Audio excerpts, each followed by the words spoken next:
Good morning, everybody. Happy hump day. I can't believe it's Wednesday already. The time just flies by, doesn't it? So, anyhow, today we're going to talk about profanity and spirituality because I don't know about you, but I've seen a lot of cussing and curse words being posted in connection with this spiritualness, connecting to soul. So, thank you, Susan. And, it's hard. I mean, listen, good morning, Lori. Good morning, Susan. Hi, Melinda. Hi, Shelby. Good morning, everybody. Nice to see everybody coming in, piling in. But, I talk like a sailor. I will curse. I will. I'm from New Jersey. I think we're born with profanity on the tongue. But when I'm serving spirit, I can't help but find it to be somewhat disrespectful. Again, my opinion. But doesn't mean if you curse, does that mean you're not being spiritual? Like you're seeing these posts, right? Connecting to my effing whatever, right? You see what I'm saying? Like, how they do that. Be your spiritual bad, whatever. And I just find I think the thing is that it's becoming gimmicky. Like it's becoming I think initially it was meant to have this impact, right? Good morning, Rebecca.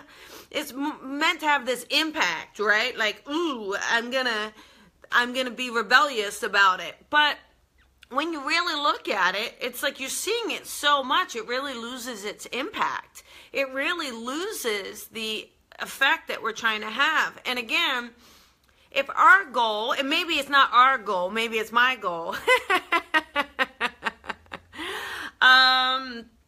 Well, listen, I'm not talking, Karen, so let's just kind of get a few things straight. I am not talking about the use of profanity. I think we can all curse in our day-to-day lives if we choose or if we are.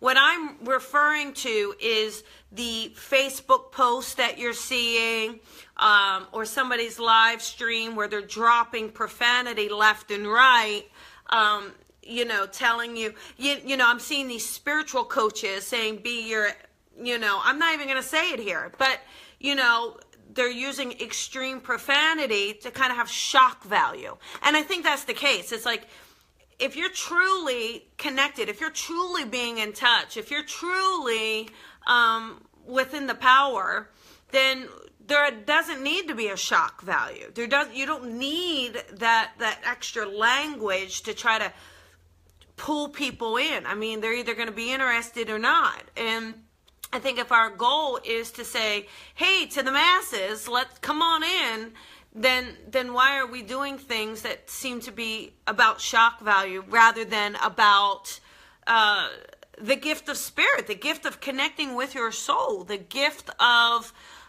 finding balance within yourself?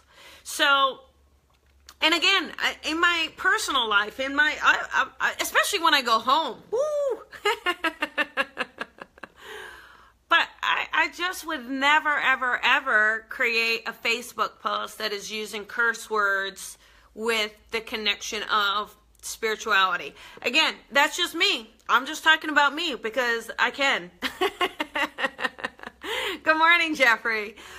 But I wish we could find our true gift within ourselves, that we don't need to look to see what's gimmicky, what's trending, what's the shock value.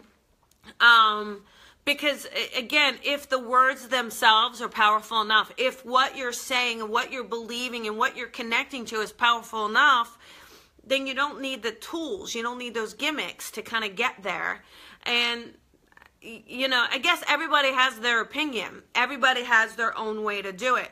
It doesn't mean you're not spiritual if you're using it. Probably not. You more than well can be.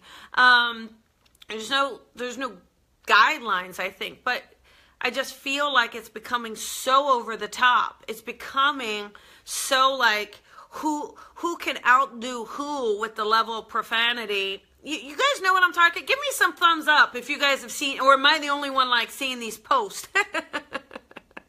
Let me know if you know what I'm talking about. But you know, there's this one business coach. She's a business coach. So she's a business coach to the spiritual light worker, right? Business coach to those, and yet it's like, you know, how to be your bad MFing self. You know, like, why do you need that? How does that add value? How does that add value? Shock value. And maybe that's, again, maybe you're just trying to get people in. Maybe you're just trying to, I guess what I'm trying to say is that people are using that language to try to bring people in, to shock them into being like, ooh, yes, we're still spiritual. Good morning, Andy. When again, I think if you're connected, if you're in alignment, if you're truly serving, the language doesn't have to be there in that way. Can it? I guess it can. Apparently it is for people. But I guess for me, I would like to see less of it. I would like to see people using just more positive words, affirmations, things that really can bind us with universal love than universal profanity. It's just getting to be too much. I just think you read something so great and then you get to the bottom line and it's just like, you know, I don't know. Yeah, right. Well, even during readings, that's a good point, Andy. I actually don't use, I have used in teaching a class, when I'm talking about me, not spirit, you know, I definitely let a bad word or two slip out for sure. I have. I'm going to admit to it. But I'm much more conscious now, really much more working with myself to not do that because, A, you don't know what will be offensive to other people. And B, I guess I really am learning, just for me, I am learning that I don't need it. I don't need that language to have an impact. I don't need that language for the shock value of it. And so I'm finding ways to just trust and connect and work that way. And again, this isn't anything against anybody else. I think people are going to do what they need to do and what they feel connected. Oh, Andy, well, it is. I mean, actually, Andy, don't apologize at all. The talk is right. Are you cursing in readings? Are you using profanity? I was talking more, but you're absolutely right, Andy. I was talking more about, you know, the social media post or emails I'm getting from these coaches and using all this language to try to draw me in. And it's like, oh, let's get real. And it's like, I don't know. Again, I think it's more, the more I look about it, oh, well, Susan, maybe you're not following the right people. There's a lot of stuff out there. Yeah, there's a lot of stuff. But again, I'm just, you know, I just feel like I see it more and more. And I have to ask myself, does that really raise vibration? Or maybe it doesn't raise my vibration. Maybe it raises yours. Maybe it works for you. Maybe it works for a lot of people and that's why they're doing it. But I wanted to bring awareness to it because I feel very, very strongly that we can absolutely connect. We can absolutely raise awareness and bring love and bring the message and engage people. Keep them engaged without this shock value. And it's just this, you know, maybe just get back to the authenticity of what we're doing and why we're doing it. And maybe that in itself would have enough of an impact, enough of a message, enough of a vibration to hold the attention of people. So it's just my opinion, which you like everyone. And what are they, you know that saying, which is a naughty one. But you know, you guys, let's raise a cup because, you know, be yourself and do what you need to do, but don't do it because it's shock value. Don't do it because you're trying to get someone's attention. So always best. Yeah, Susan, actually, Susan, That is such a great point. Susan, that's a great point. Susan says, listen, it's best for your brand to be able to talk about it at a dinner table. That's actually such a great, thank you, because that's really what I was trying to say. If we're trying to get the masses to connect to spirituality, to connect to this, to be open to this, then why are we using such crude language to shut it out of a conversation before it can even get started? So I think that that's a great point. So, we can keep it G-rated or even G13 maybe. But I don't want to alienate anyone out of the gate. I mean, we're going to alienate them enough because we're talking to dead people, for God's sake. So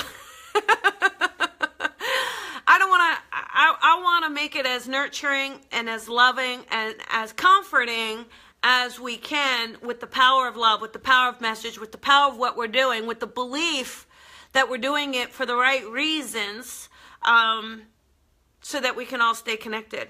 That's just my take on it. So that is our talk for today. So what if you're a cusser normally? Oh, so Megan, right. I have constantly make an effort the F-bomb staple in my vocabulary. Here's the thing, Megan. I think, I'm hoping I'm pronouncing that right, Megan. Technically, it looks like it should be Megan, but I think it's Megan. Here's the thing. So Megan's got a great point. She talks like a sailor or a trucker, one of those two. I get it, Megan. Like I said, I'm from New Jersey. Every other word can really be that level. But I'm telling you, when I work with spirit, if anyone has ever seen me on a platform delivering messages to an audience, I have not used profanity. I don't use it. So if you've seen me, I don't use it. I don't drop that kind of language. In a one-on-one, don't drop that kind of language. I have done it in a class, but I've also apologized for it, and I've also, in the last year, made an effort to not use any of that language. So when I'm serving spirit on a platform, it doesn't come into my awareness to do it. It really doesn't. So if I'm in my conscious self, my lower vibration self, yes, it comes out, yes, it comes out. But when I'm in that higher vibration, it doesn't come out. So think of it that way, all right? Think of it that way. Think of, where is the vibration? And ask yourself, this is just a question. Can someone be at that high vibration, in that moment of high vibration, in that moment of truly channeling, in that moment of truly connecting and have all of it? I don't know, but I know for me that we can eliminate the language with our work. We absolutely can. And I think it can have more of an impact and less of a shock value if we do. But that's why I get to do the coffee with Colby. So there you go. I appreciate you guys tuning in and checking it out. Hey, tomorrow night, and even on my show, so anyone who has watched Live with Colby Rebel, if you've ever seen it, there's no profanity on it. I tell every guest before the show they are not allowed to use profanity on my show. And they'll say, well, it's internet. And I tell them I don't care because I just don't like it. I don't believe it's needed. I believe, Bronny, I think what you're talking about is something different. So, and if you feel you need that cuss word to show your channeling, I don't, because I can kind of express what I'm getting and the client knows anyway. But again, I'm not going to, that's just up to you. I'm talking about people using it as a shock value. That's what I'm getting back to, is people using it as a shock value or using it to bring people in. So, but even if I got a trailer-laced person, they may be giving me F-bomb, F-bomb, F-bomb spirit. Let's just say the person passed over, that's how they spoke. I don't deliver it to the client like that. I just say, wow, I got someone who's talking like a trailer to me, a trucker to me. Poor truckers and sailors, they have such a bad rap, don't they? But, I tell the client, hey, oh my goodness, this person, every other word is a bad word. You know what I'm talking about? Oh yeah, I get it. Like, I feel that there's more powerful way for me to express what I'm getting. That's That's me. That's my take on it. Good morning, Wendy. So anyhow, there you go. When you go through today with your potty mouth, ask yourself, yeah, you are a sailor, Brownie. Literally. When you go through your day today, and if a potty word comes out of your mouth, I just want you to take note, where did it come from? Is it just part of the vocabulary? Could you have used another word? Does it raise vibration? Is it appropriate? Anything like that. Just ask yourself. And again, this is more about not saying that we can't curse or not curse or anything like that. Yeah, exactly, Kelly. Yeah, if I'm with girlfriends and drinking, whoo, whoo. But, you know, again, in the serving of spirit, we have to ask ourselves, are we raising vibration? Does it? Does it truly raise vibration? Does it? Or does it create shock value? I don't know. And I just know what works for me. And so, and what I've seen and what I've noticed. And so, I just kind of wanted to talk about it today because I see it a lot. And it makes me fearful of how ghetto, not ghetto, it's not the right word, how much do we need to do? How far do we need to go to try to draw people in? Can't we just draw them in with the connection? I mean, isn't that, do you not trust the connection enough to think that that's enough to do it? So, but anyhow, but I do not look down on people that do curse. So, yeah, I mean, you can't look down on people. I mean, then you're judging them. But I'm just talking about my own opinion, which I'm allowed to have. So tune in tomorrow, live with Colby Rebel. We've got a Vino and Voices. So Jennifer is going to be the co-host, and we do some readings and we take callers, and it's more lighthearted. It's really fun. We try not to take things too seriously. So that will be a lot of fun. And there we go. Yeah, I guess really quick too, Kelly, that's a great point. For me, I look at it as professional. If I go to my accountant, he's not sitting there dropping F-bombs at me. If I go to my doctor who's giving me an exam, my doctor's not throwing F-bombs at me with the diagnosis of what's happening. Do you know what I'm saying? You know, so I'm saying if we're trying to get people, if we're trying to get the masses to look at this as a professional industry, to give it the respect it deserves, then shouldn't we be professional in what we're doing? I guess it does come back to that. It does. And would you think differently if you went to your doctor and he's throwing this at you? I think it can add credibility. We can add credibility with just being professional in this work, period. And that's it. There you go. All right. Have a beautiful, beautiful day, and thank you all for listening and tuning in and for all the comments. It's a lot of comments today, so I really appreciate it. And there we go. Have a beautiful day. Having a gorgeous day. Tomorrow's Vino and Voices. It's at 5 p.m. Pacific time. Jennifer Schaefer. We're going to take callers. So there we go. 323-992-3115. Jot that down. You guys got first dibs. 323-992-3115. And callers are chosen at random, as you know, but would love to have you. We're going to have a great time. We're going to have a great show. So you live. I love it. Love you guys. Bye.